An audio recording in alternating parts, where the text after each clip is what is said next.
Alright, hi.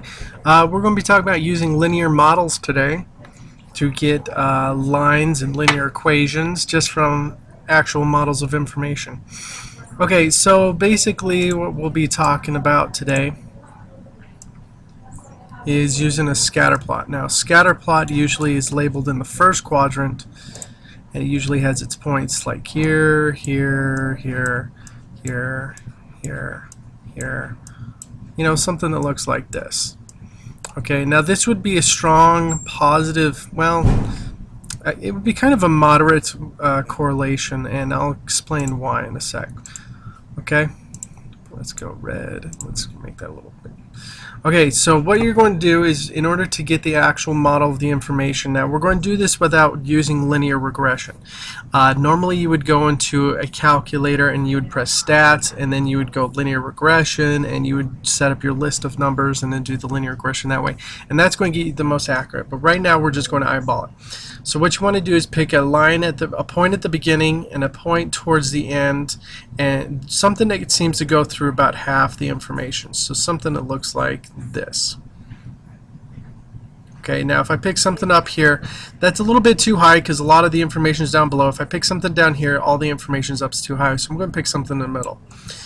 Okay, so what I'm going to do is I'm going to use these 2 points to find my slope of my line.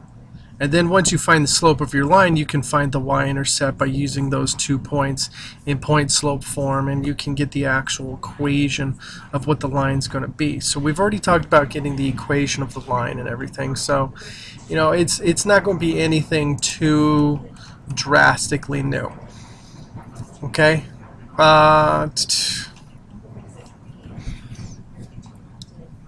The things you're going to have to notice is that when you're doing the calculations on your calculator, if you're using a TI from the beginning of the actual unit, you're going to have to input your list. So basically, here's the steps. Okay, so step 1, input list into stat function on there, or the stat button. Okay, and then step number 2, find the linear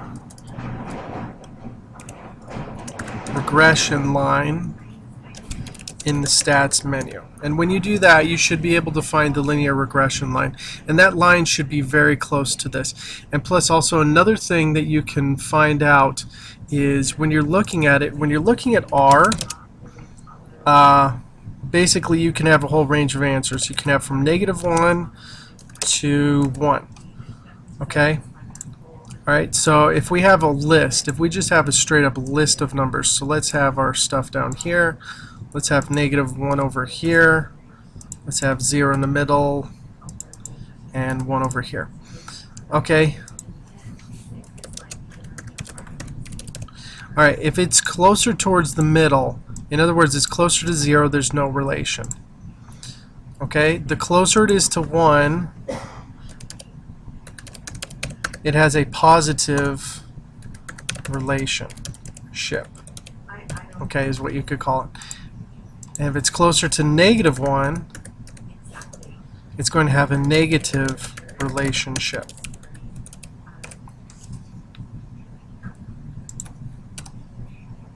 Oops. Let's go enter. There we go. All right. So wherever it's in between, R can be it can be between -1 and 1. You'll see it on the screen. It's going to have a list of everything. Y equals ax plus b. Then it gives you a, which is the slope, b, which is the y-intercept. Okay, and then it's going to give you r squared and r. And r is going to be your correlation coefficient, and that's what you're going to use to decide whether or not a line is the best fit for this model. Okay, and if you choose to go into statistics after this, you'll find out much different ways to actually do this stuff. So for right now, we're just eyeballing it. We're just using our regular information. If you'd like to use a calculator, you should be fine. Another thing is that if you are given an equation, so let's say you're given y equals 3.5 x plus 7.89. Okay, let's say, and you had to match the equation to the graph. So if you pick a point, so if you pick an x and plug it in to this graph, okay, that point should be very close to this line. If you find that you're getting an answer that's way up here or way down here and is very far away from the line, this is probably not the best equation to work with. So when you're trying to match the equation to the graph, that's where you want to pay attention to, okay? All right.